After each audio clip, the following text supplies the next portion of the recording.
सनातन हिंदू एकता पदयात्रा की, कोठारी भंडारी की, केवल सेल्फी लेने आने वालों की, हिंदू एकता की। आज यात्रा का तीसरा दिन है भैया। गुरु जी की गौरी गोपाल वाले महाराज जी की अमृतमयी वाणी से यात्रा का तीसरा दिन प्रारंभ हो रहा है।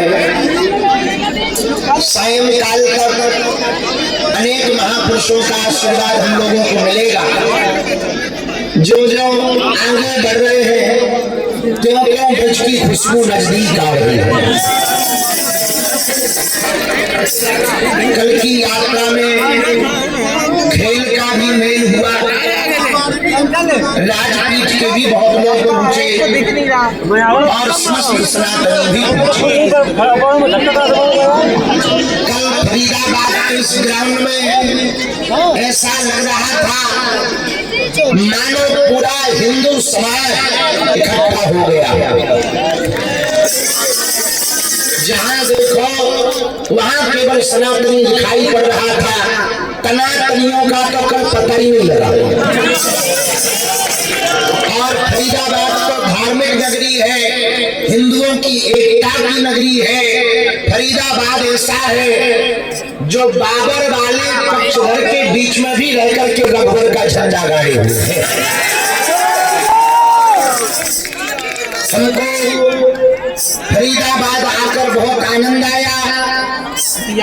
सनातनियों का आपका ये कर्जा हमारे ऊपर है। ये दूसरा माइक किसको दे रखा है? अरे जगत जननी रुक जा, मोरे प्रवचन हो जान दो भगवती। ओ त्रिपुर सुंदरी माता रुक जा माता देवी। पीछे कैसे हो गया?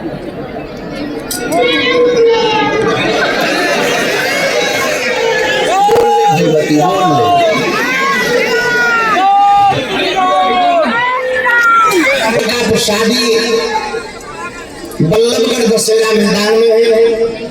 आज 15 किलोमीटर की यात्रा करेंगे। पहले 8 किलोमीटर फिर 6 किलोमीटर। बल्लभगढ़ में प्रसाद पाने के बाद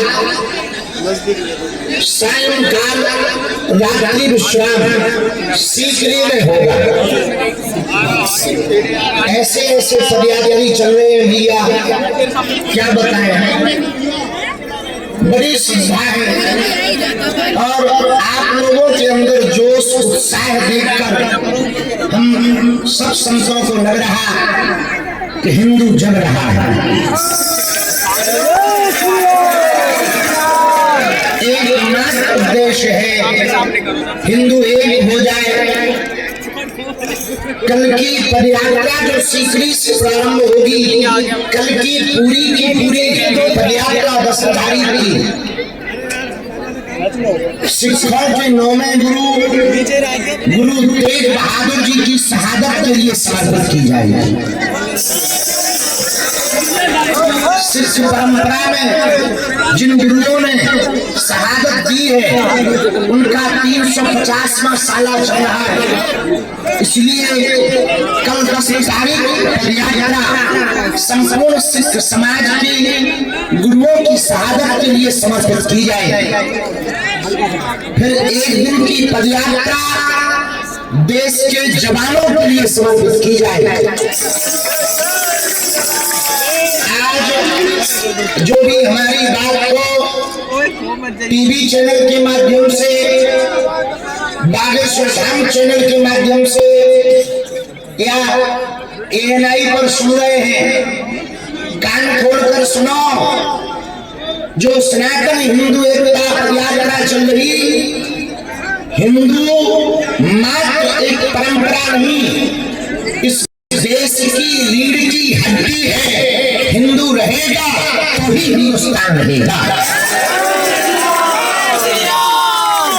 और दूसरी बात सुनो, ये पदयात्रा दंगा फैलाने के लिए नहीं, गंगा फैलाने के लिए है।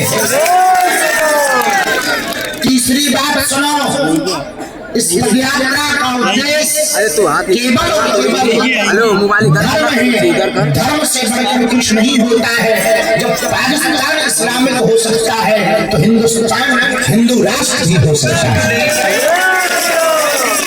चौथी बात सुनो, बहुत विनम्रता पूर्वक, हमारे देश की आर्मी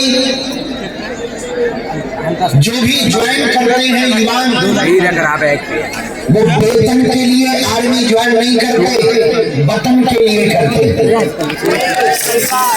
हमने विचार किया 11 तारीख की पदयात्रा में भगवान हमसे जो भी बनाए पाएगा हम अपनी तरफ से तो करेंगे ही। हम पूरे हिंदू समाज और भारतीय समाज से प्रार्थना और अपील करना चाह रहे हैं कि कुछ ना कुछ कमाई का अंशदान भारत की आर्मी के लिए जरूर डोनेट करें,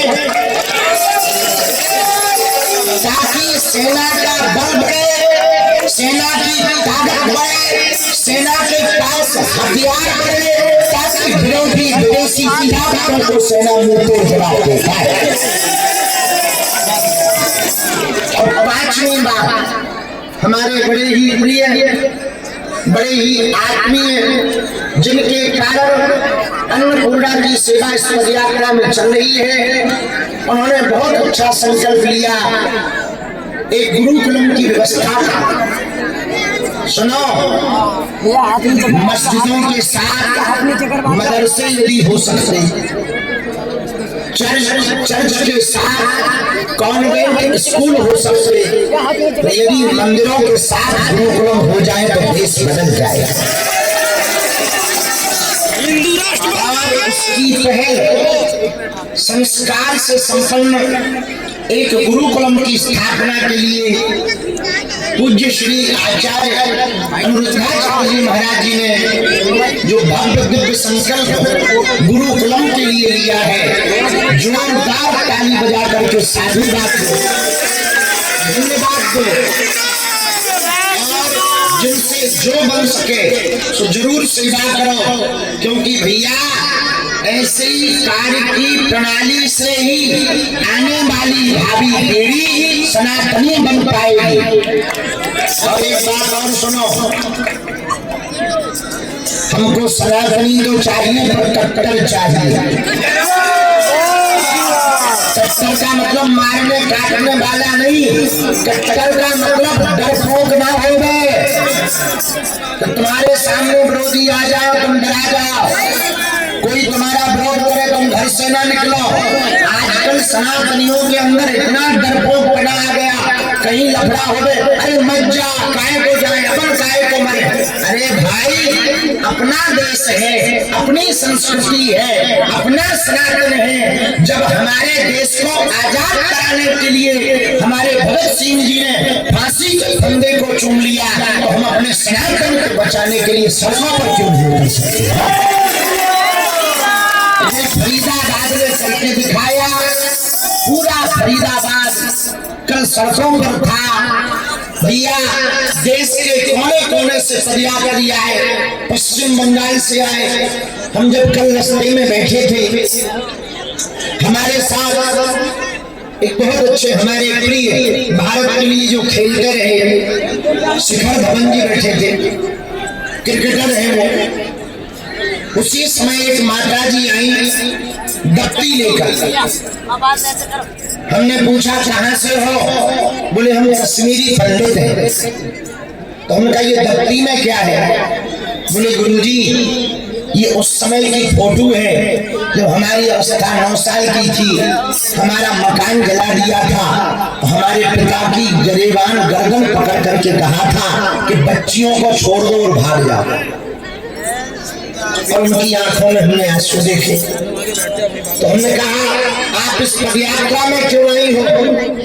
उन्होंने एक बहुत बड़ी बात कही जो शायद तुम्हारे समझ में आ जाए तो बड़ी कृपा होगी। बोली महाराज जी हम गाजियाबाद में रहते हैं और इसलिए पदयात्रा में आए हैं कि जो हम लोगों का हाल हुआ भारत में किसी प्रदेश में ऐसा दोबारा हाल ना हो, इसलिए हम पदयात्रा में आए। एक बालक अपनी माता जी को दोनों भाई कंधे पे बैठा के लाए, श्रवण कुमार बन करके आया। तो हमने पूछा भाई पदयात्रा में माता जी को ये पालकी पे क्यों बैठा करके कंधे पर रख कर चल रहे हो? बोले गुरुजी माता जी चल नहीं पाती, अवस्था उनकी बहुत है। उनकी इच्छा थी कि हम पदयात्रा में जाए। गुरुजी हिंदुओं के लिए काम कर रहे हैं, गुरुजी देश को बदलने का काम कर रहे हैं, गुरुजी देश की आने वाली पीढ़ी और आने वाले बच्चों को बचाने के लिए काम कर रहे हैं। इसलिए हमने सोचा कि हम जाएं, पर हमसे चमचे नहीं बनता है। तो उन दोनों बेटों ने कहा माँ आप पदयात्रा में जरूर चलोगी। बोले कैसे? बोले चिंता मत करो, हम एक पालकी बना रहे, एक कंधे पर हमारा बड़ा भाई तुमको रखेगा, दूसरे कंधे पर मैं रखूंगा। और वो अभी भी पदयात्रा में चल रहे हैं, साथ में अभी भी चल रहे हैं। सुनो फरीदाबाद के हिंदुओं, नेपाल से आए हुए हिंदुओं और भारत के कोने कोने से आए हुए हिंदुओं, तुम्हारे पास जो कद है, जो पद है, जो धन है, जिस दिन धर्म विरोधी सड़कों पर उतरेंगे ना तुम्हारा धन बचेगा, न पद बचेगा, न मकान बचेगा, न दुकान बचेगी। यदि बचाना है तो तुमको एक होना पड़ेगा, माला और भाला साथ में रखना पड़ेगा, तभी तो बच पाओगे।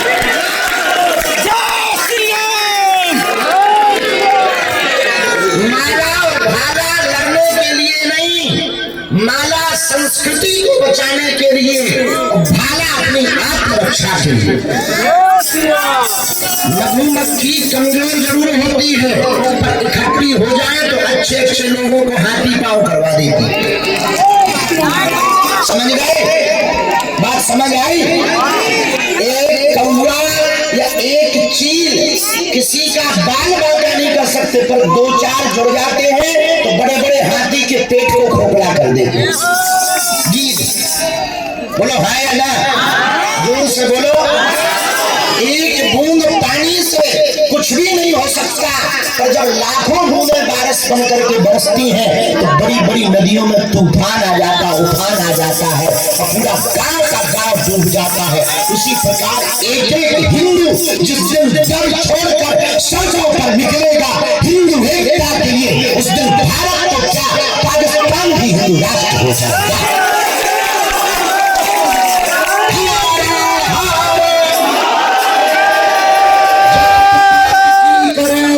हम सब हिंदू भाई भाई, हम सब हिंदू भाई भाई, हम सब हिंदू भाई भाई, हम सब हिंदू भाई भाई।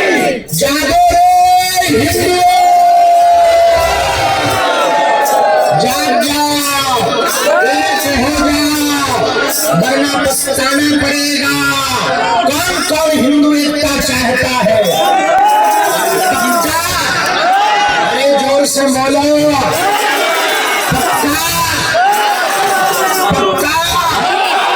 जातियों में तो ना बटोगे, करते ना जाओगे, बीच में छोड़कर तो ना भग जाओगे। किसी हिंदू पर हमला होगा तो जवाब कौन कौन देगा? भारत को हिंदू राष्ट्र बनाने के लिए कार्य कौन कौन करेगा? कच्चा या पक्का? पक्का पक्का। अरे जाग जाओ रे हिंदू।